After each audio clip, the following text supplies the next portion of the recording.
Let's call my friend Kate and her fiancé John.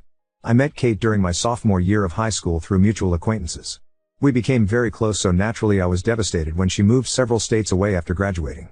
Despite the distance, we kept contact and remained as good of friends as ever. About 2 years ago, my family happened to take a vacation in very close proximity to her new home.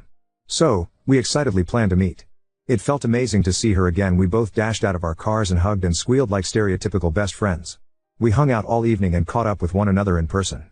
Also, I had the chance to finally meet her fiancé of 1 year. I had heard only great things about this guy and he seemed very pleasant. Shortly after returning home, I received a text message from an unknown number, John. He thanked me for stopping by to see Kate, saying that it really lifted her spirits and he hadn't seen her so happy in a long time. Understanding the personal issues Kate had been struggling with lately, I told him I was glad to have helped. I assumed Kate had given him my number and didn't think much else about it. John would text me here and there about little insignificant things. He'd mention a movie him and Kate were about to see and ask my opinion, or suggest to me a fun new video game they'd bought. I would answer his questions or respond to suggestions, but never carry on a conversation beyond the original topic. John would attempt to keep me talking, but I always dropped off due in part to me not being very big on texting. More than a year after seeing Kate, I received a very late night text from John saying I miss you. Assuming he had sent this to me by mistake, I ignored it. Fast forward to a month or so ago, I took a weekend trip to visit Kate. We had been planning this get-together for a while and I was super excited to spend some much needed girl time with her. I had been anticipating a chill weekend with my best friend, but nothing could have prepared me for the Twilight Zone shit I was about to walk into. Kate and John picked me up from the airport and I was made to feel uncomfortable almost immediately. John had extended his arms for a hug upon my arrival, which I thought nothing of and accepted. He held me a bit too tightly and a bit too long and then commented on how hot I looked. Not nice or even pretty hot. I sort of just laughed awkwardly and looked towards Kate, who seemed to not be paying attention at the moment. I pushed this aside, chalking it up to a social fluke on his part, and enjoyed the rest of my day with them. The daylight hours went smoothly, save for John suggesting several times that we all get drunk that evening. Not being a drinker, I declined only to have him get a little pushy with it. I politely reaffirmed my opinion and he eventually dropped it. After returning to their home, the three of us hung out in the family room and watched a bit of television. We all began talking and somehow came to the topic of a pregnancy scare Kate had told me about a few months prior. John proceeded to tell me how stupid Kate was for the way in which she worried over a possible pregnancy. He said that he had told her several times that it was hardly possible and to stop being such a stupid fucking spaz over it. He went on to tell me that it was her own fault for forgetting her birth control and that it was bullshit for her to then expect him to use a condom. I was entirely thrown off at the way he had raised his voice and talked so rudely about my friend. I defended her, saying that it was an entirely legitimate thing to worry over and that if she prefers that he wear a condom in order to be safe, that he should respect her wishes. He only laughed at me and Kate stayed totally silent during the entire interaction. John then asked if I wanted to sleep in bed with him and Kate rather than in the guest room, which I found totally strange. I declined the offer and went to bed. The following morning, Kate and I had made plans to go shopping. She mentioned John wouldn't be with us because he had to work, which I was very grateful for. Before leaving the house, however, John stopped me and said, "You're a heavy sleeper." Confused, I gave a weird look and asked what he meant. He went on to say, "You're a heavy sleeper, you don't even wake up when people touch you now. Normally, I would have interpreted this as someone possibly trying to rouse me earlier by tapping my shoulder or something along those lines. But the way in which John was smirking at me and the inflection and emphasis he had put on the word touch caused me to think otherwise. I asked John what the fuck he was talking about and he only laughed, saying it was nothing. Now, I happen to take some relatively strong sleeping pills which Kate is aware of. These knocked me out pretty hard, but I believe I would have woken up given the chance that someone entered the room or touched me inappropriately. So I highly doubt anything actually happened, but the possibility of him groping me in my sleep makes me sick. Actually, the fact that he would say that to me just to cause anxiety makes me sick. I went on to try and enjoy my outing with Kate, which unfortunately didn't offer much solace. While stopped at a red light, Kate and I sat quietly as a group of pedestrians crossed the street. Kate made a comment on how beautiful one particular girl in the crowd happened to be. I agreed that she was a very pretty woman, only for Kate to suddenly spout out, "I'm not attracted to men." She had said this as if the words had been dying to leave her lips for years. I was pretty dumbfounded and caught off guard by the sudden confession, as I had never entertained the idea of Kate being a lesbian. She had mentioned once a short fling she had with a girl in middle school, but claimed it to have been nothing more than a cry for attention. We joked about this here and there, but I never thought she could have been lying. I didn't answer due to lacking a decent response, so she followed up by blatantly telling me that she is a lesbian and that she doesn't love John. I asked Kate why on earth she would marry him then, and she only said, "Because I think it's what I should do." I tried to talk to her more about this, but she then told me she would prefer the subject be dropped. At this point, I was counting down the hours to my flight home the next morning, and after hearing John would be joining us for dinner, I was even more eager to get away. After meeting up with him, The three of us began walking into the restaurant only for me to catch John's hand veering dangerously close to my butt. I shifted away and he moved very quickly in an attempt to grab it. Luckily I managed to jump to the side, leaving him with only his fingertips brushing my skirt. I told him to watch his fucking hands and he just laughed again and made some kind of comment on my appearance and the fact that he couldn't help it. Dinner couldn't have gone by slower. I sat there hardly saying a word and wondering if I should just try and get a hotel room for the evening. However, my stupid self decided that I could make it one more night and save the cash.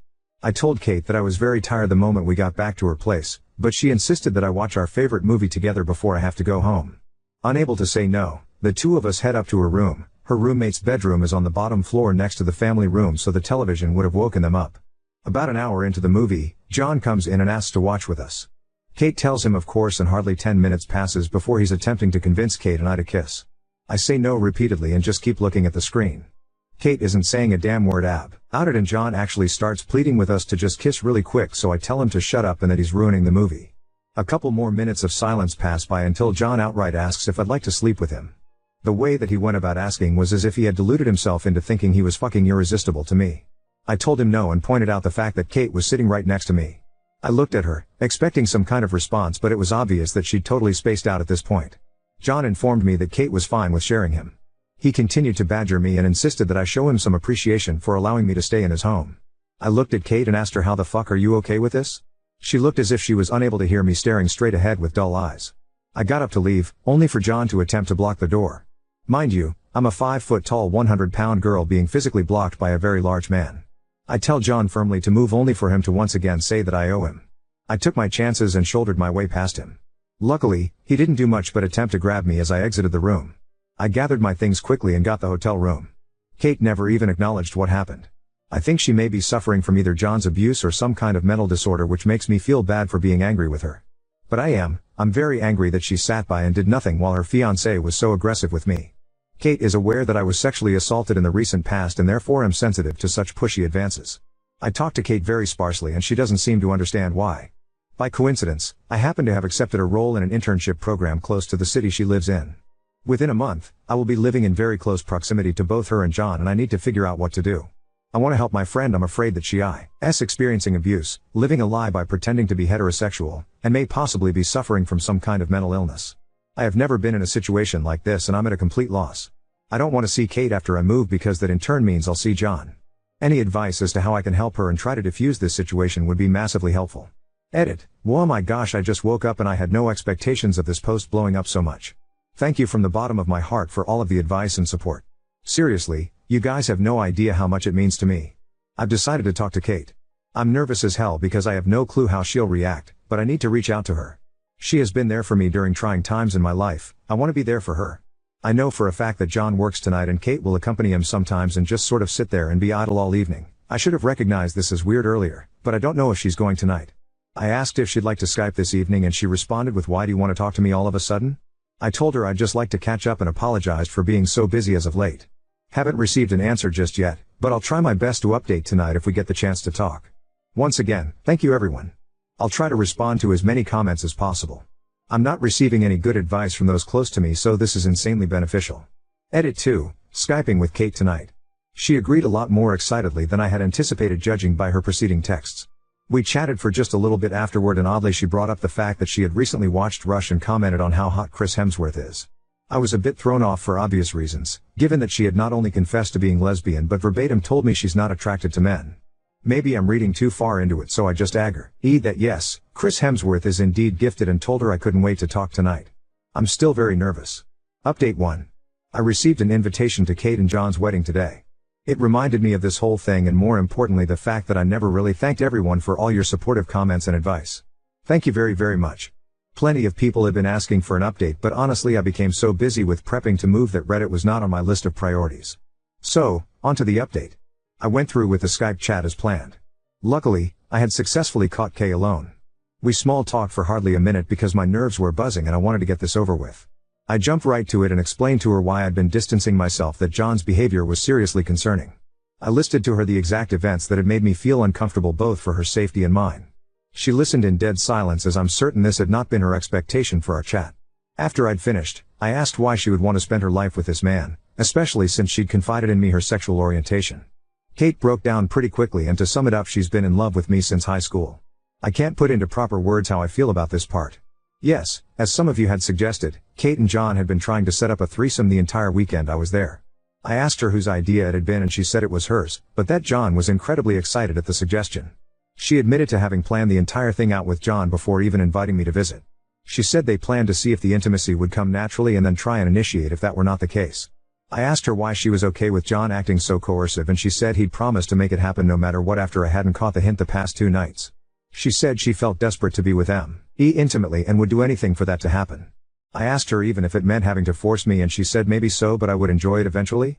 That I would probably have just given in and she could join if John had followed through. Not gonna lie, this made me feel fucking sick, but I set those feelings aside and told her very gently that I don't reciprocate her romantic feelings, but I still care for her as a friend. I told her that I feared for her safety and happiness and only wanted to help. Well, that completely flipped a switch. Honestly, I've never seen Kate angry. She's a passive person to a fault, but holy shit did she lose it on me. Kate made a total 180 and began making accusations that didn't make sense. That I was trying to steal John away from her and that I can't have him, that his sexual aggression towards me, as well as my past sexual assault, was directly my fault due to how I dress and present myself, that all her insecurities are my fault because she has to put up with John talking about how I look and asking why she can't act more like me. I enjoy doing my makeup and hair, wearing dresses and heels when I go out, while Kate wears only baggy clothing and does nothing to her hair or face. It's always been this way. We just have different styles. Anyhow, she ended her tirade telling me to kill myself, so honestly I hung up after that. I feel as though Kate is dealing with issues that are far out of my league to assist with, and I couldn't continue speaking to her. My internship is over now, so I'm home and away from both of them. During my internship, they both attempted to contact me multiple times, but I always deleted the messages. Kate simply ignored what had transpired between us and asked why I wouldn't speak to her. Then John made a few jokes about kidnapping me. I only saw the both of them once during my entire internship. I had the chance to attend a large pop culture convention and I was seriously so stoked about it despite having no friends to go with. Luckily, I found a couple girls on Facebook through my internship group page who were also looking for people to go with. I knew for a fact Kate and John would be going, as they attend every year. Plus, the costume I chose to wear was near unmissable, so I was certain they would notice me. But honestly, I was not about to let them spoil the event for me and went anyhow. I gave the girls a rundown of the situation and they all assured me they had my backs. Lo and behold, as I'm standing in an autograph line with my friend who hugs me from behind but John, I basically went into spaz mode and flailed until he let go. Dickweed acted confused. Kate was right beside him being quiet. I'd like to say that I told him off like a champ, but I didn't. I was scared, honestly, so I just ran. I was wearing massive heels, so I had to do that weird crouch move where you're not really running, but more so fast walking like a werewolf. Couple of the girls followed me to make sure I was good. Never saw them again. I know the general consensus was to not cut Kate out of my life, but I honestly do not believe either of them are safe to be around. I feel that Kate is dealing with something beyond what I can assist with, and my personal safety needs to come first. Obviously I'm not going to the wedding. Now on to second story. Fiancé wants my abseive stepfamily at our wedding for appearances, but I'm torn between caving to pressure or standing my ground. I'm a 30-year-old woman.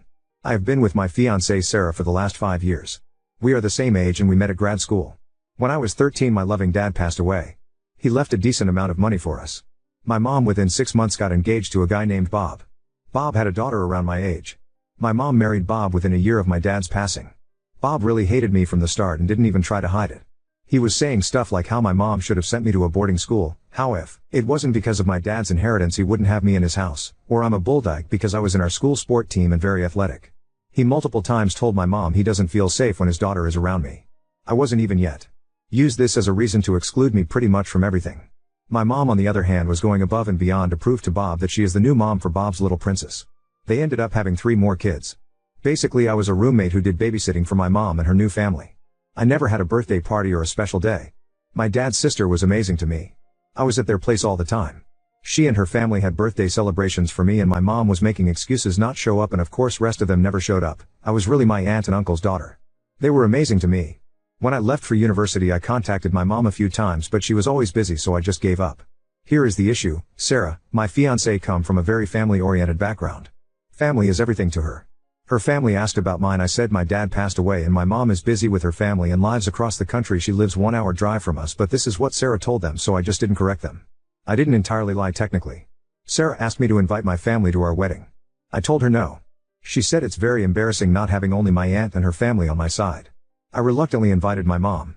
She called and asked me to apologize to Bob and my step and half siblings for not inviting them and invite them all.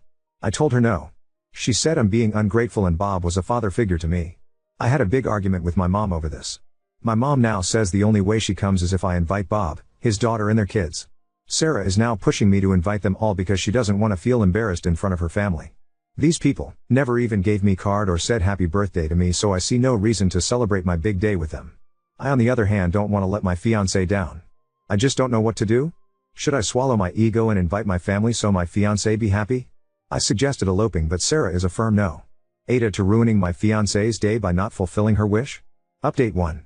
I sat Sarah down last night and explained my reasoning for not inviting my family. She kept saying, that was a long time ago, they might not be the same people anymore. I felt offended and said, how on earth are you lecturing me when you've never even met them? Well, it turned out my mother has been in touch with Sarah. Sarah said they regularly meet for coffee dates and talk. I was about to cry because I was so angry. My mom changed the whole narrative, saying Bob was a father figure, a good, protective dad, and that it was me who didn't love him back because, apparently, it's my thing to play the victim. She claimed my aunt manipulated me and stole me from their family, trying to be a replacement for my mom. According to her, it's all about my mother. I screamed, are you for real? Ask her next time on your coffee dates why I never had a birthday party growing up. Why was there never a gift under the tree for me? Ask Bob if he even knows when my birthday is, since he was such a loving dad. Why did my aunt have to pick me up before Christmas Eve because Bob wanted to spend the holiday with his kids, not with another man's mistake? Sarah basically repeated what my mom has told me my whole life. You just love to make a big deal out of everything, make yourself a victim, and push everyone away. I told her she had no right contacting my mom. She said I was cruel and claimed she was just trying to help me mend my broken relationship. She even called my mom lovely and said Bob has changed a lot. He's now an LGBTQ ally now that his princess is out. I was floored. An ally? Maybe he should art by apologizing to me for terrorizing my entire childhood. I told Sarah we are done. I can't do this. Sarah sarcastically said, you just proved your mom's point. Go run to your aunt. Let that old witch run your life. I told her she needs to find a new place ASAP, considering she's not paying rent. I am. She got mad and asked what excuse I was going to make up this time to justify my bullshit trauma. I stopped replying. She went on a tirade, breaking our dinner plates. I didn't care. I texted my aunt, and she asked if I wanted to spend the night at her place. I said I was fine. I'm taking time off from work. I cleaned up the kitchen, which was full of broken dishware, in the morning because I didn't want my cats to accidentally get hurt. Sarah is still sleeping. I'm going to see how I can legally evict her. I'm a complete mess, but I'll talk to my aunt and uncle for help.